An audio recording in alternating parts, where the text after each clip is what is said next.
రోజువారీ జీవితంలో వేదాంతం episode number 24. మౌనం యొక్క శక్తి. తక్కువ మాటలు, ఎక్కువ అవగాహన. పరిచయం. మన జీవితంలో చాలా సమస్యలు ఎక్కువ మాట్లాడడం వల్ల వస్తాయి. కోపంతో చెప్పిన ఒక మాట సంవత్సరాల బంధాన్ని దెబ్బతీయవచ్చు. ప్రశ్న: మౌనం అంటే మాట్లాడకపోవడమా, లేక మనస్సు స్పష్టంగా ఉండటమా? వేదాంత దృష్టి. వేదాంతం ప్రకారం నిజమైన మౌనం కేవలం నోరు మూసుకోవడం కాదు.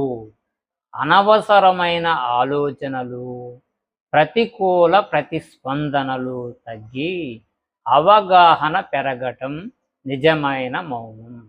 మౌనంలో మనల్ని మనం స్పష్టంగా గమనించగలము.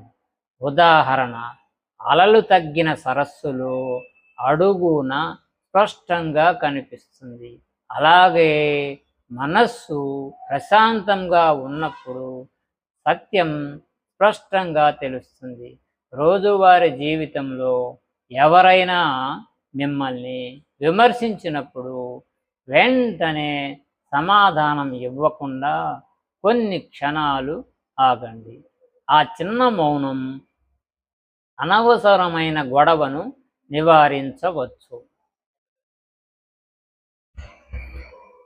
ఆచరణ: ఈరోజు కనీసం 10 నిమిషాలు ఫోను, టీవీ, ఇతర అంతరాయాలు లేకుండా నిశ్శబ్దంగా కూర్చోండి. వచ్చే ఆలోచనలను కేవలం గమనించండి. మీకు మీరు అడగండి: నేను మాట్లాడుతున్నానా, లేక నా మనస్సే నిరంతరం మాట్లాడుతుందా? ముఖ్య సందేశం: మౌనం బలహీనత కాదు, స్పష్టతతో స్పందించడానికి అవసరమైన అంతరంగ బలం.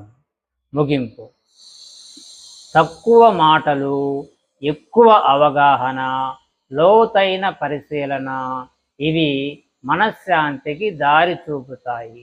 మౌనాన్ని అలవాటు చేసుకున్నవాడు తనను తాను మరింత లోతుగా తెలుసుకుంటాడు. తదుపరి ఎపిసోడ్: కృతజ్ఞత. సంతోషకరమైన జీవితానికి వేదాంతం చూపే సులువైన మార్గం.